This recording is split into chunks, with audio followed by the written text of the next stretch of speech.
The BS Report is presented by Subway. Football season is over. Foot-long season is just beginning. For a limited time, get any piled high regular footlong for just $5. Any footlong, just $5. Hurry in, Subway. Eat fresh.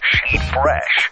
The BS Report is a free-flowing conversation that occasionally touches on mature subjects. First of all, this is the BS Report with Bill Simmons. It might be cool, I don't know. And if it's not, I don't care. The BS Report with Bill Simmons. Bill Simmons works for ESPN. He's also named the sports guy, and he writes a comical sports column. He must be a popular dude. The BS Report. It's got a real dirty sound, like a rusty steak knife cutting through a well-aged steak. Now. Here's Bill Simmons. I hate talking NFL during the week of March Madness, but holy crap, this has been a weird offseason. We had to bring back our man Mike Lombardi from NationalFootballPost.com on the Subway Fresh Take Hotline. Two huge stories happening right now, and I really can't figure out either one. Mike, what's happening? Hey, Bill. Oh, I think this thing goes all the way back in Denver to Matt Castle, obviously, and, Denver's inability actually to work the Castle trade out. I think that's where the whole origin of the problem starts. Do we have all the information now about what happened? Because the last time I talked to you, it was unclear if Denver just got in too late or somebody fell asleep at the wheel or what happened. Do we know what happened now? I think we have a good handle on it right now. What happened was, at the Combine, New England did due diligence, and they talked to Tampa. They talked to Detroit to see if they were interested in Castle. Well, come to find out, both teams said they weren't interested at the time, and New England wanted to proceed along trying to make a trade because they wanted to get the 14.6 off their books. Well, a day later, both Tampa and Detroit say, hey, by the way, we're interested in Castle, which, New England's a fairly smart team, shrewd. They said, wait a minute, something's wrong here. This doesn't seem right to me. Something's going on. Obviously, Denver was trying to go around New England to make the deal.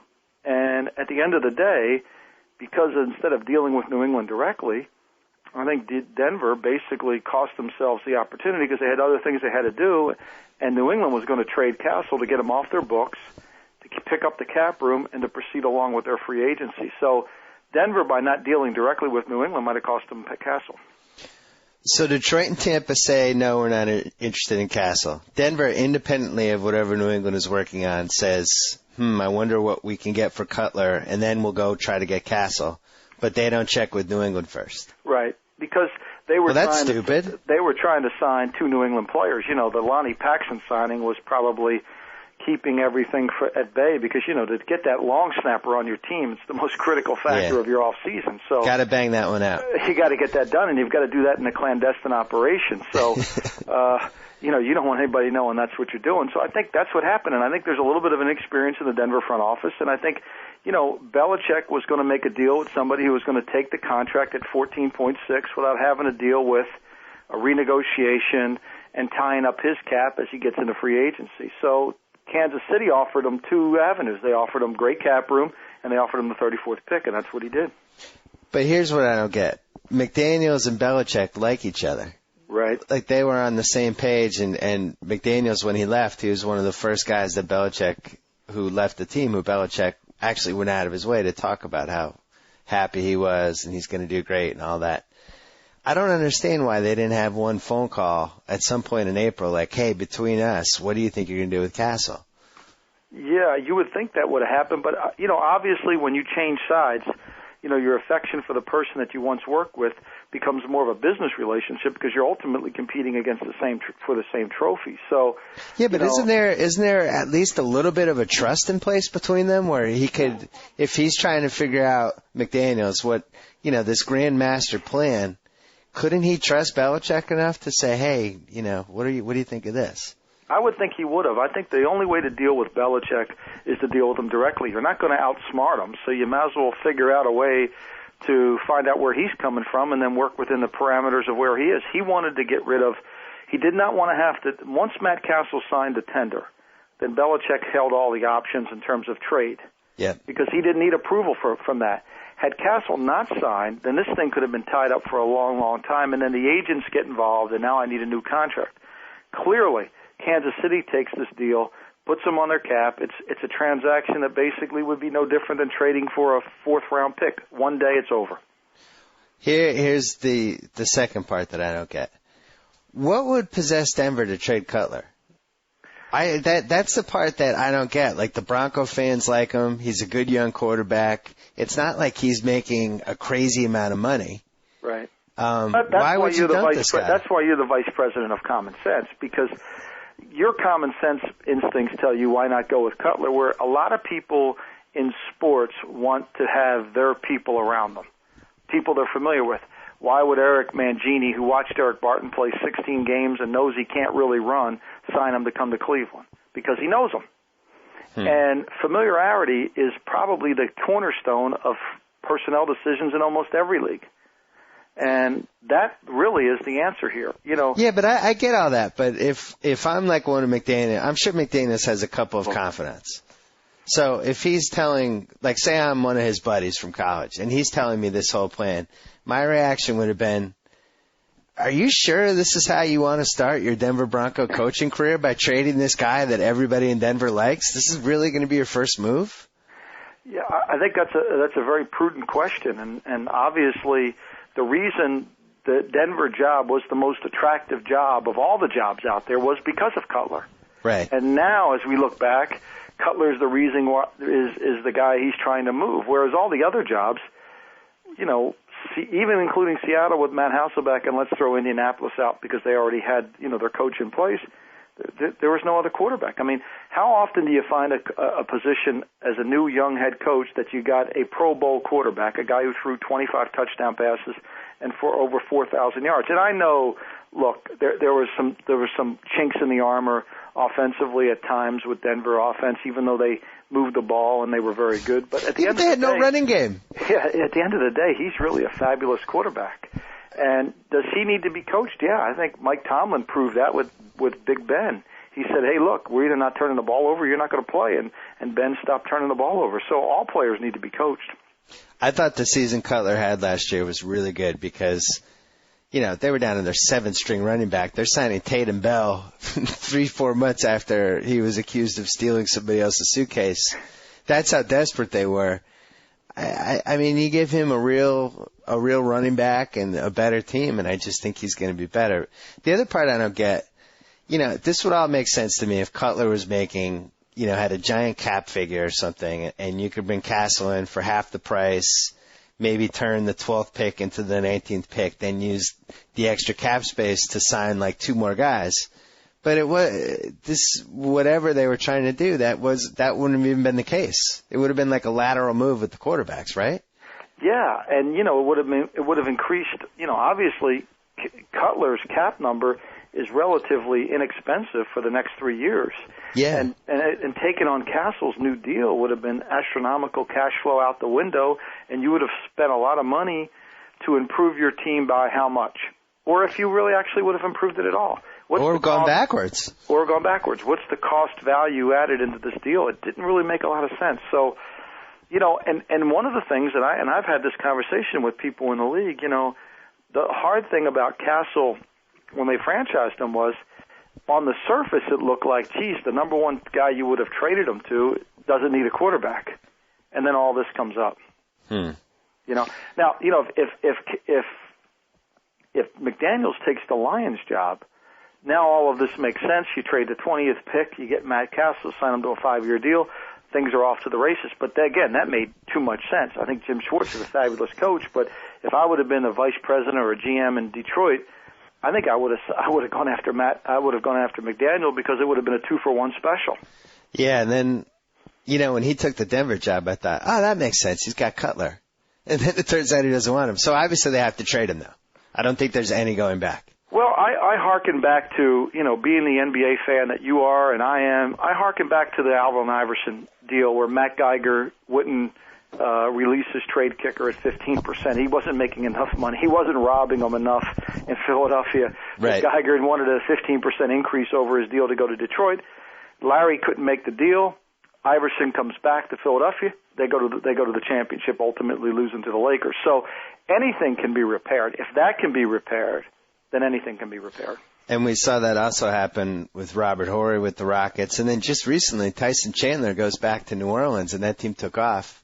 The one difference is that Cutler seems to have taken this really, really, really personally. And I'm not sure I can totally blame him either, because this is one of the all-time blindsides. I don't think anybody could have predicted this. Yeah, I think you have to understand where Cutler's coming from. I mean, you know, had they hired, let's say, Jim Schwartz to be the head coach at Denver, because the owner comes out and says, hey, look, the owner tells Cutler, you know, I want to keep everything in place offensively. I've made this move because it's time for a change, but I don't want to change what we're doing offensively. Makes sense. Jeremy Bates, great young coach, had a great season with them. Things were really progressing well. You know, so he knows the owner's in him, and then all of a sudden everything after what the owner has told him has been completely different and completely against everything that he was told. Is it possible that when this thing started to self-combust a little bit, that another team that was a potential destination to him reached out through a third party and said, hey, you know, you've got a place here if you want it, and now Cutler has that in the back of his mind? You know, but Cutler's one of those players that, you know, let's go through it. San Francisco, you know he could go there. Tampa, Jim Bates is the defensive coordinator. His son coached Cutler. So he was at Denver one year. He knows Cutler intimately. So, you know, Tampa, they want to get a new face on the franchise. You know they're interested. Cleveland, you know, and I've been writing about this for the last few days. Cleveland's interested. You know, nobody's buying Brady Quinn or Derek Anderson in Cleveland. It's a new regime. So, you know, they're interested. You know, Jets? Minnesota says they're not interested, which makes all the sense in the world. You know, that does. You know, they would say they're not interested. That makes sense to me. They got Sage.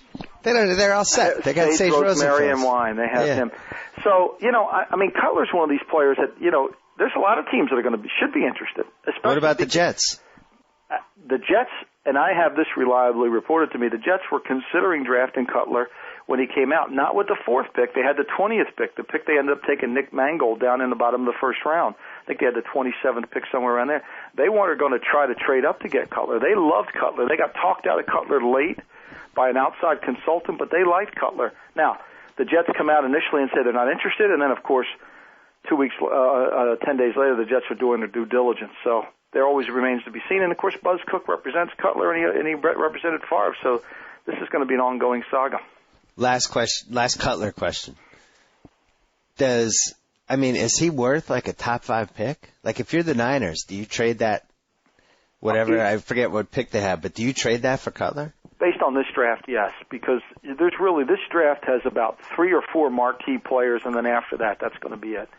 And then everybody else is just, and to get a quarterback, you cannot overpay for a great quarterback. You just can't do it. I was just going to say, if I'm the Niners, I overpay. I give Denver an offer that they cannot turn down. And their fans get excited. Cutler has the eye of the tiger on a new team. He's in a bad division. He's got Frank Gore with them. Kind of, you know, the Singletary. I don't know. That's not a bad situation for him. You can't, you know, we've this year proved that the NFL is about having a great quarterback, and if you don't have one, you're not going to win. All right, let's talk about Peppers. I think I threw this out at you like 4 weeks ago. And I dismissed it at that time, and I think, you know, and I have all the respect for Vic and where he got his information, but I think that there's a couple factors you have to weigh in, and we talked about it 4 weeks ago. You know, Julius Peppers makes $17 million on a tender. Yeah. He's not signed that. Okay. Unlike Castle, he's untradeable until he signs his tender. Next year, if he gets his increase, he goes up to $20 million. He's due to make $37 million for the next 2 years. Now, for him to agree to a trade to, say, New England, he would have to take a dramatic pay cut because no one on New England is going to make more than Brady. Now, Brady made 6 years, $60 million back a while when he first did it. Then they've redone the contract, and you can calculate it. Maybe it's at $12.5 now per year. But somewhere around $12 million is where Brady is. You saw where Randy Moss signed less than that. Everybody's going to make less than Tom Brady. That's who they are. That's the structure of their organization. And so if Peppers wants to play in New England, it's going to be that he agrees to take a lot less money. So you're saying Belichick still adheres to the old Red Auerbach rule of I will never pay anyone more than my best guy. Look at the deals that he's gotten. You know, he was interested in Lee Bodden. Lee Bodden wanted $5 million a year for a 5-year deal, couldn't get it. He signed him for a modest $2.5 million. Joey Galloway was out shopping and got to sign him for a modest $1 million. I mean, all these deals he's done this offseason, including coming right out of the box, have been all modest within his pay scale deals. He's got bigger fish to fry in terms of money next year when Will Folks' deal comes up and Logan Mankin's deal comes up, and those players. That's where he's going to have to save some money and be very careful about managing his money. So you think this is not going to happen? I think it's unlikely to happen. I would never say never in the NFL, especially as crazy as this offseason has been. However, the money, like Watergate, follow the money, and the money tells me this can't happen. Unless you left out one crucial component. What happens if they just cut Seymour? Well, they could certainly do that, and that would pick up some money, but that doesn't, the key is going to be, will Julius Peppers take way less than an Albert Haynesworth deal? And, and I know, and Peppers has always said he's never wanted to just be a Carolina kid. He's never wanted to play high school, college, and pro in one state. So he does have ambitions to leave, and I think that's what motivates it. However, it would eat up a large portion of their cash in New England and their cap, and I don't know how they're would get around that with other players. I'm looking at 2009 cap savings if cut or traded. According to Miguel, who has a site called patscap.com, he says that it would be a $6 million cap hit if they cut Seymour, but they'd save 3.4. So that doesn't make any sense. No, you see, so the things don't add up. Now, the 14.5 sacks that Peppers got last year, his athleticism, his talent, all fit what New England needs. The worst team in the league last year on first down pass defense, one of the worst teams in the league on third down, 3rd and 10 pass defense last year. The Patriots are not good at rushing the passer. I know everybody thinks they just threw Vrabel in the deal, and maybe Mike will make a great comeback, but last year Mike couldn't get to the passer. That exposed a lot of problems. You look at what they've done this offseason with Lee Bodden and Sean Springs. They've got an inside corner. They've got an outside corner. They've signed Joey Galloway to give him an outside receiver to play against away from the roll coverage. If Joey Galloway stays healthy, he'll be a fantasy player's delight next year because he'll get single coverage over there the whole year. Yeah, well, you talked about Vrabel. I think that was really the second half of the 2007 season plus 2008. Their linebackers just got slow. They had to do something. And they're not going to win Bruschi. And that's where the Peppers deal makes sense.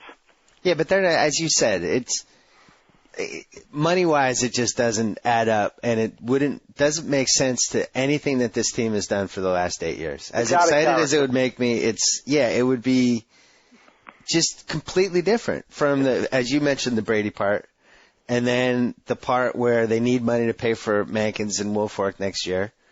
I just don't see it. I think this is, I think maybe they discussed it, but I just don't see them pulling this off. And I don't see Peppers just saying, yeah, I'll take 50% what I'm worth. Right. And that's ultimately the problem. Now, again, when Josh McDaniels gets a job in Denver, I say, well, Castle can't go there. So, it's hard to say never because we've seen what's happened and how things change dramatically in the NFL. Are we sure Peppers is that good? Well, that's the other issue. Some people in Carolina believe the year he had 2 years ago, I think where he had 2 sacks, was the real Peppers, as this year he had 14.5. Look, Peppers is extremely athletic. He's extremely talented, and he can do a lot of different things. And this is the other factor that nobody talks about is the one thing you don't want to do in any pro sport is take a projection and pay a projection. Yeah. And that's way too much risk. That's Walenda problems. You're on the high wire on that one. You say I'm going to pay Peppers $10 million a year, and oh, by the way, he's playing a new position. That's a little scary for me. I like Peppers, but I have seen more than a few Panthers games where I forgot he was in the field. You know what I mean? Yeah. He's one of those guys. He's a little bit hit or miss, and if I'm going to pay somebody that much money, I don't want hit or miss. Hainsworth, say what you want about Hainsworth, but you knew he was on the field last year. Yes. You knew he was on the field, and you had to double him.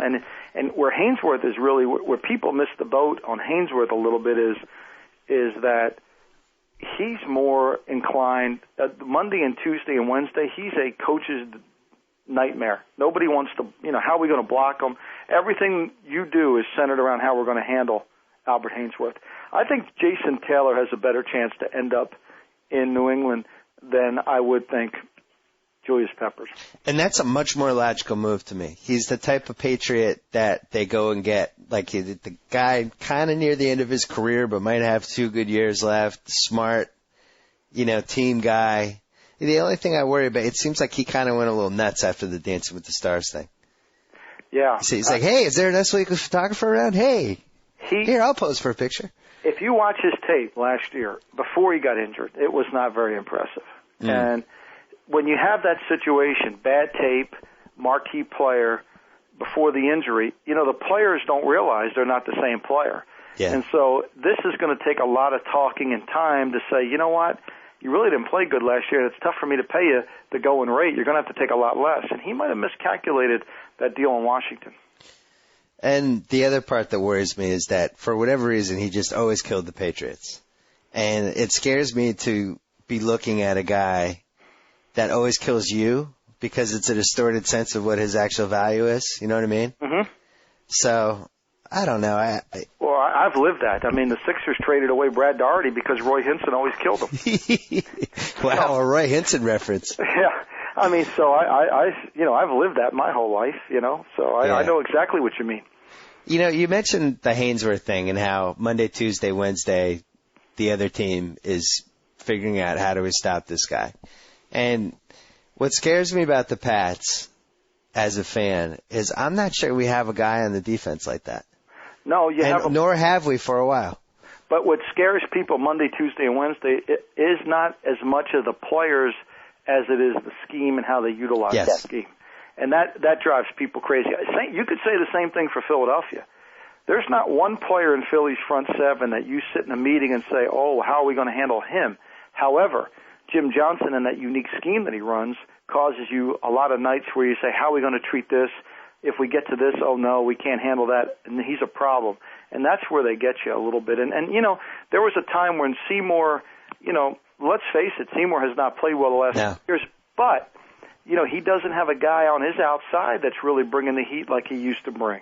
I don't know if Seymour has been even 70% as good as people seem to think he is. Yeah, that I agree with, Bill. But I will say that the other players around Seymour haven't been as good on the outside. And we know when you have a great rusher on the outside, the inside becomes a lot easier to penetrate. Yeah, if you're slow on the sides and your linebackers can't cover a ton of ground, that's trouble. But maybe Thomas will be that guy. Who is your favorite 2009 offseason so far? Which team? And people are going to accuse me for being a Belichickian fan, but I love what New England has done because what they've done is they can go play a game tomorrow, and their team's better from last year. And they haven't even hit the draft yet. They have 3 number 2s. They have a middle first, and they have 2 3s. So I think what New England has done has been really, really good. Joey Galloway, to me, Sean Springs, both those guys, big if here. If they're healthy, they're going to contribute tremendously to their football team. Then the other team, I think the Giants have just been spectacular. 3 starters on defense. They strengthen the strength, which I love to do. I think that's the key thing to do in sports. Don't trade a 20-game pitcher because you need hitting, and then 6 weeks into the baseball season, you say, boy, we really need a pitcher. I believe you build on strength, and the Giants built on strength. I mean, the Bears can't rush the passer, and they had no interest in Rocky Bernard or Chris Canty. The Giants can rush the passer, and they signed both players. I think that's the key element. And then, of course, the Chiefs. The Chiefs had a decent team. Castle comes in. If he plays better, they've quietly rebuilt their team a little bit with the quarterback, and we'll see what that happens. Anytime a team makes a move on a quarterback, you got to think they've improved.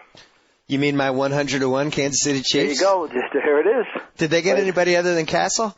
Not really, but they're going to get a top 3 pick, and they had a good young team. I mean, sometimes, and the fans don't always understand this, sometimes you have to, like, for example, who's the best free agent San Diego can sign? Sean Merriman. He's going to get healthy. San Diego can't do better than Sean Merriman in the free agent market. And sometimes your best players are the one that are already in the house. Who had the worst offseason, do you think?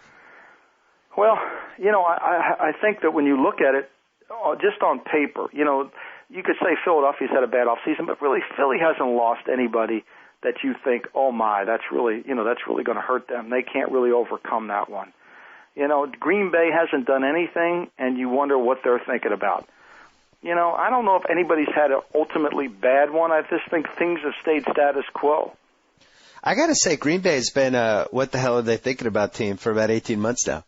They don't like free agency. They got burnt with Joe Johnson, the defensive end from the New Orleans Saints, and they've just said, you know what, we're not touching it anymore. And they just stay away from it. And you wonder, can they be good enough? And can they live on drafts? And that's a real issue because when you draft a player, it's euphoric the day you pick them, but the cold reality is 3 weeks later is he's really not going to make an impact on this team this year. What'd you think of Owens? Let me guess. You thought it was a desperate move that might not work out. Yeah.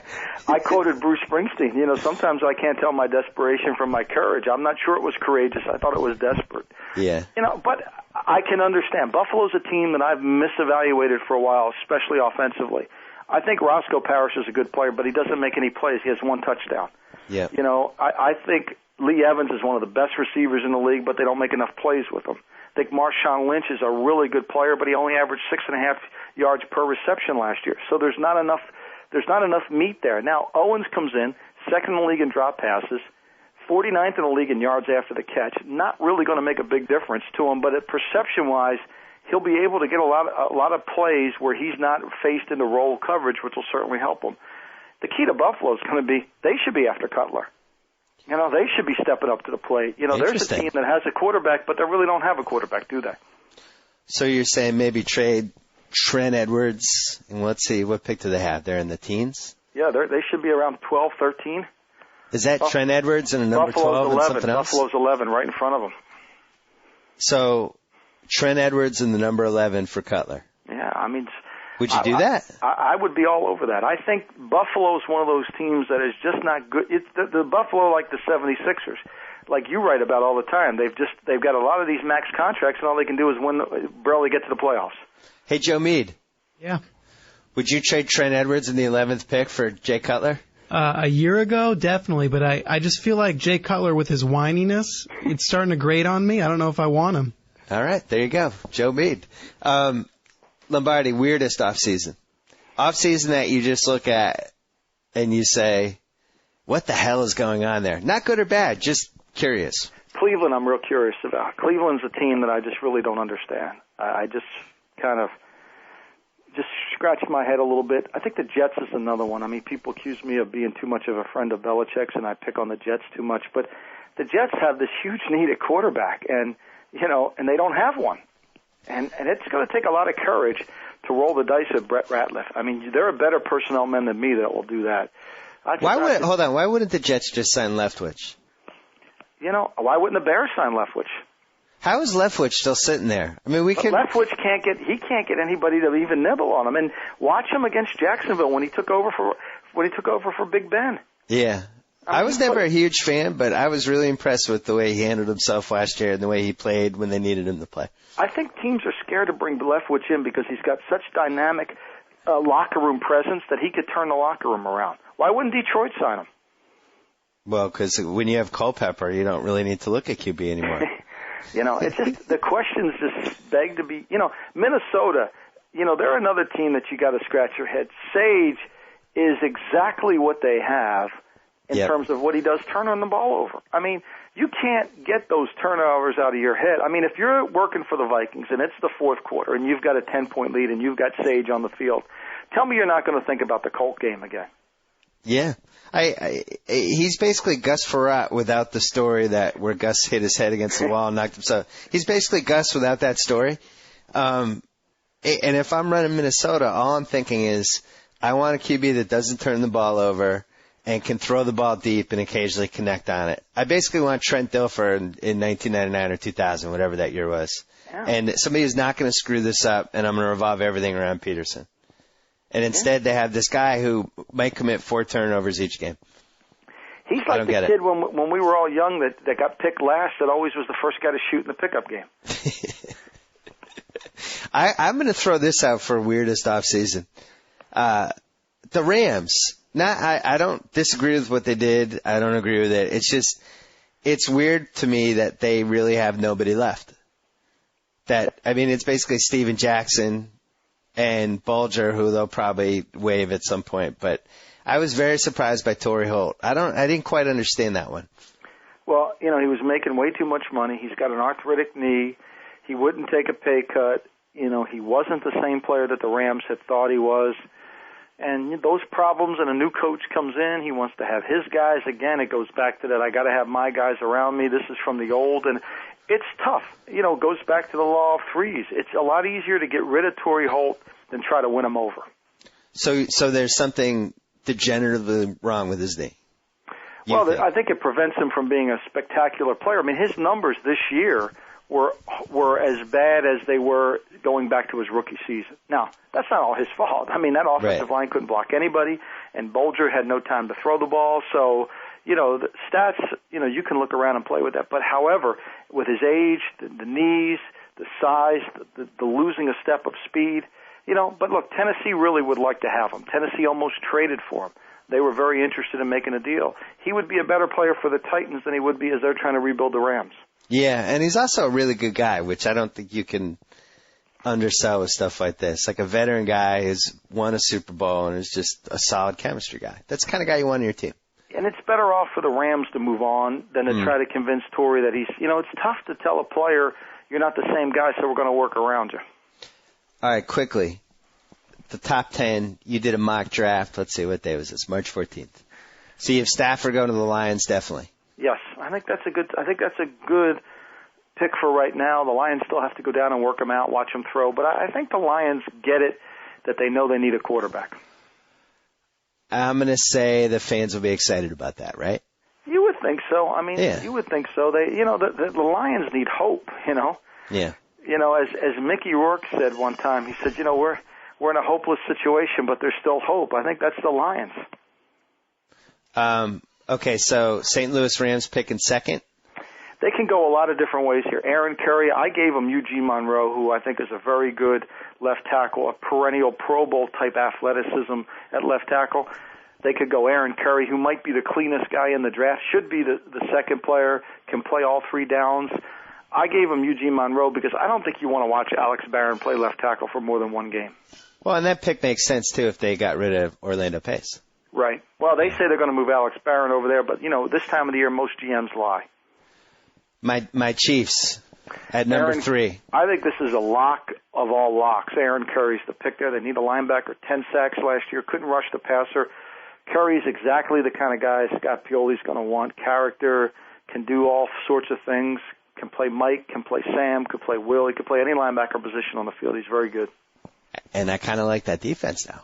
Yeah, it starts to get a little better if they can rush. They just had, because they got Dorsey last year, now you're talking about 2 blue-chip defensive guys. Yes.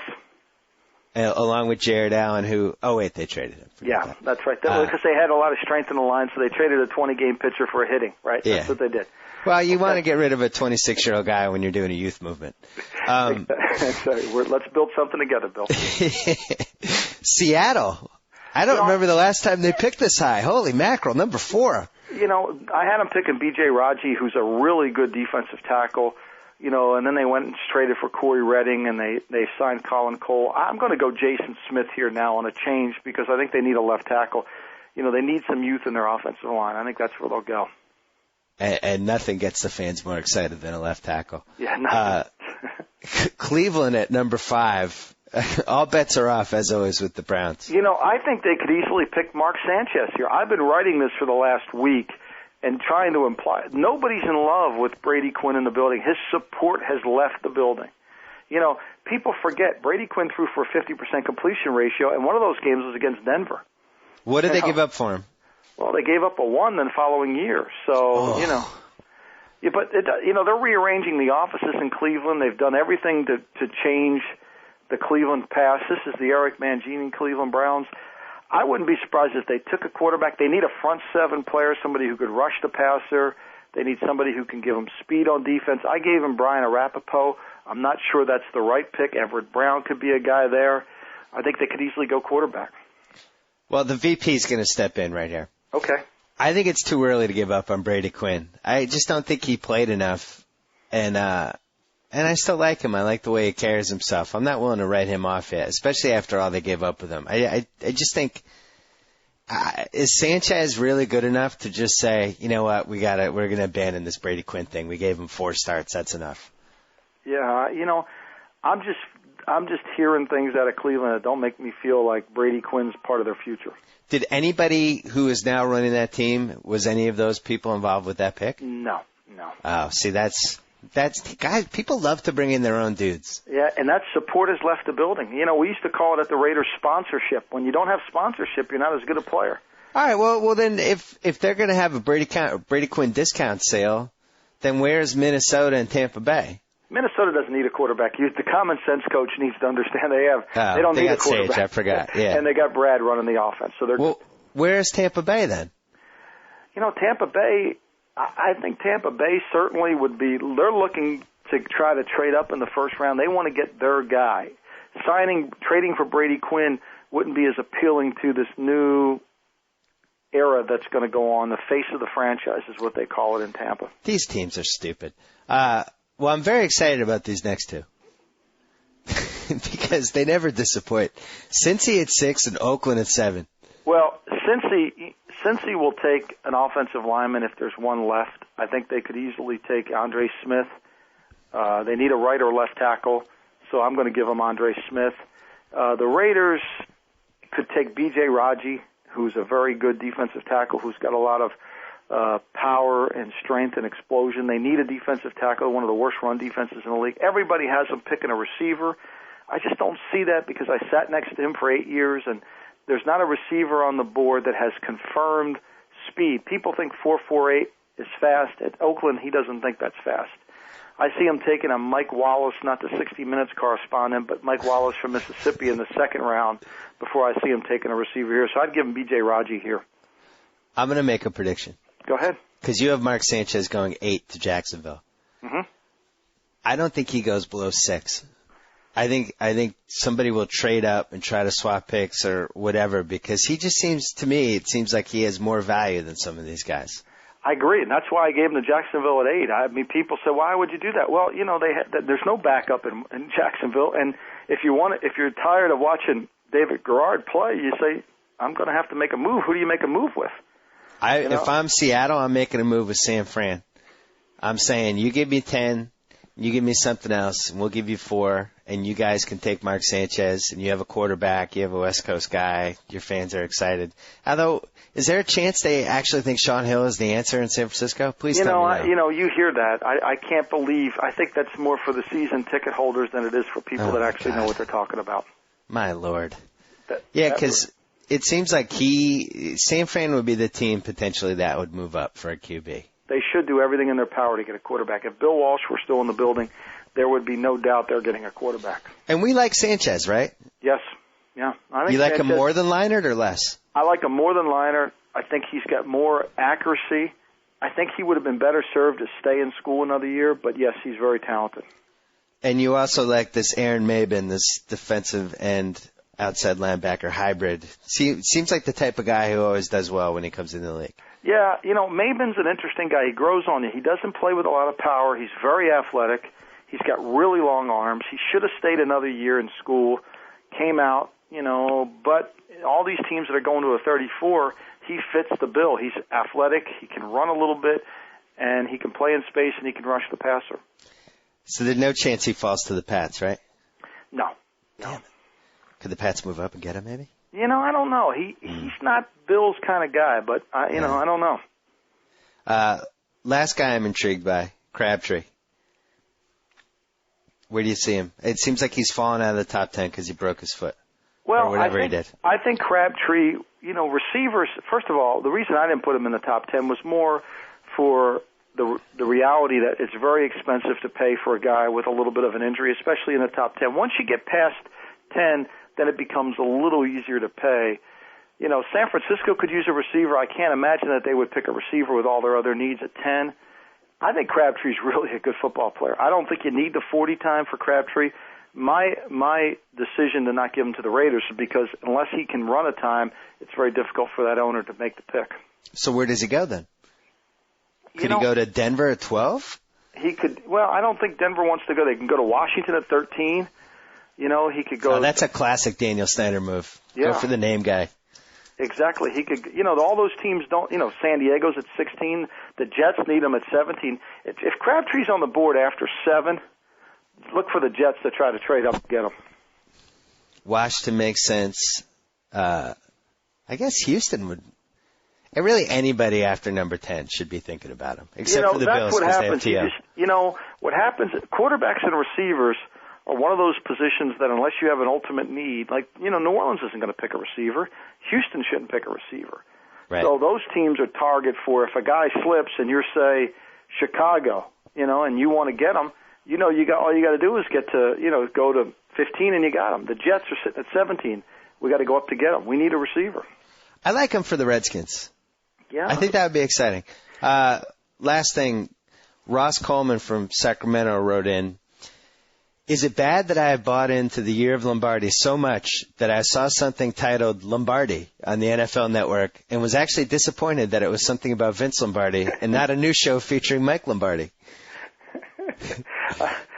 I love it. And that is the greatest testament to the year of Lombardi yet. This guy in Sacramento saw Lombardi on his cable guide and thought it was a Mike Lombardi show. I love it. He totally forgot about Vince Lombardi. I keep telling you should be my agent. You've done more for me this year than anyone. I just like the name Year of Lombardi as a show.